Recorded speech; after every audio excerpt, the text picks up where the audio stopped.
Your mind is the most potent tool in the world. Once you put away your phones and your computers and all that we have nowadays, yeah, that's great. We're up to date. But your mind is the only thing you have when you're going through despair, when you're going through difficult times, you're going through loss. Real life, you can't Google that. You're alone. You spend a lot of time alone, even if you see a therapist or a best friend. Your mind talks to you in many ways and tries to control you. If you don't control your mind, it will control you. You need to guide your mind on where to go and how to get there. If you don't, it's over. What existed for me was, okay, how am I going to make this work? And all I knew back then was hard work. The only way anything gets achieved. That's all I heard back in those days. You gotta work hard, you gotta work hard. I'm not getting I can't get this composition. I can't remember what the heck's in this composition to pass this test to get in the military. Read it again, still not getting it, read it again. But if you're not getting it, write it. And that's how we all began understanding. Okay, well I gotta write out everything I do and then write it out again and write it out again. And guess what occurred? I got it. I can't swim. I'm negatively buoyant. Return again. I can't swim. Return again. I got it. I realized if I keep returning and returning and returning until the just becomes your mind was secure. All right, we're going to figure it out because he is not going to cease. It's not like I'm going to attempt one more time. No, it's just like alarm clock rings. We're returning. I can't read correctly. We're returning. I gave myself no escape and my mind understood that it's all right. We're going to adjust and conquer now. Like many people say, striving hard. You're my buddy. You know, this guy's nonsense, bro. This guy's deceiving. There's no truth behind it. Such as, when I was in the Navy, still instructing people, how were you there for 18 months? The program was only 6 months long. You were in 3 hell weeks in 1 year. No one's ever done that.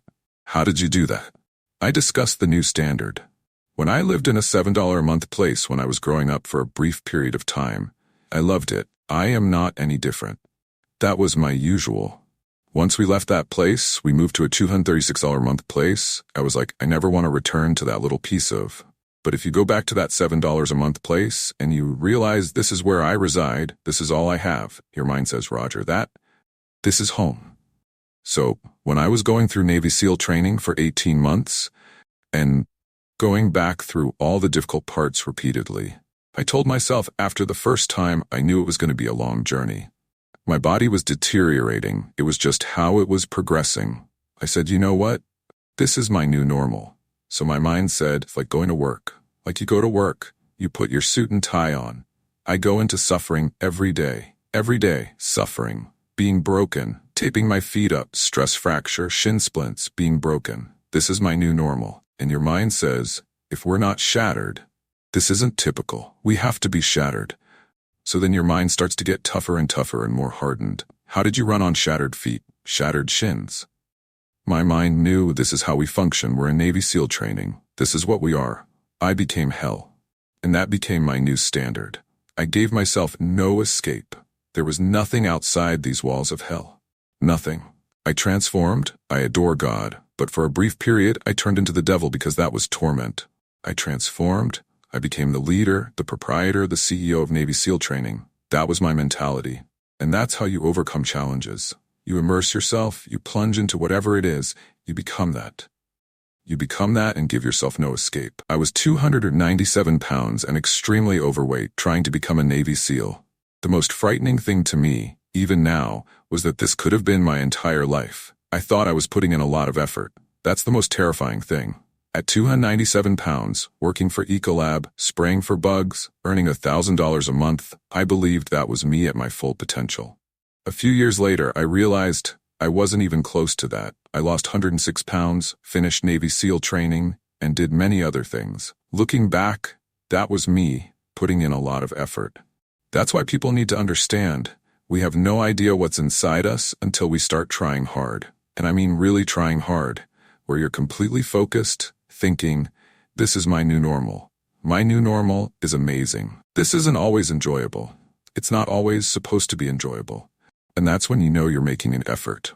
I understood how the brain functions. I discovered how the brain functions. I'm a frightened kid, and that's what gives me so much strength. I had no base, and I built this from just studying the mind. The feeling you get is basically being unbeatable. You understand that you can't do it, always. When you need to do it, I know I can go to a place where I can stay. And when you know that you can run on injured legs and you can do certain things that many people can do, but they don't want to do, this power, this sympathetic nervous system, a fight or flight, and you're fighting, it gives you this burst of energy. When you're sitting there at 3:30 or 4 o'clock in the morning and you're taping up your feet because they're hurt and you're doing it alone, and you're going through what might be one of the toughest training in the world. And these guys, most of them are healthy, and you're going through it injured, you're already at a disadvantage, but you're still there. You can use that and draw a lot of strength from it. But if you think about it, well, I'm hurt. I'm not going to make it. But if you see it as a person, I'm hurt and I'm still here.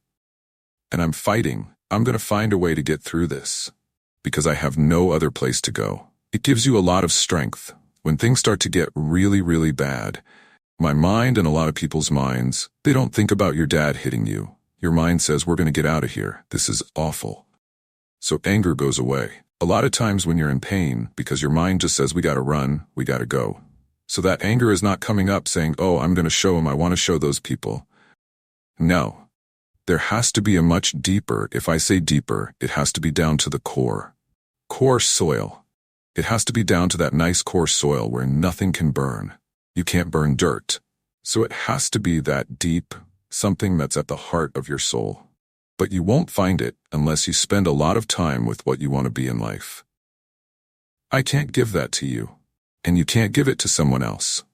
When you find your true passion in life, like my passion for wanting to be in the Navy SEALs and serve my country, it's something you have to discover for yourself. I want to be someone that I'm proud of.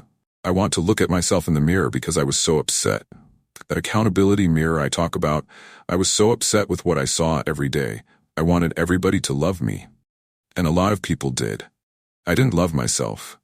But I knew a lot of us want to find peace first. I always talk about this hardship and misery, and I'm calm right now because I went through that. You don't find calmness first. If you do, Merry Christmas. More power to you. I found calmness on the opposite end of finding myself. And no one really finds themselves without going through challenges, difficulties, hardship, responsibility, and responsibility. It's hardship, being responsible every day for doing right for yourself, for the people next to you. It's tough, it's difficult. So, even the smallest details,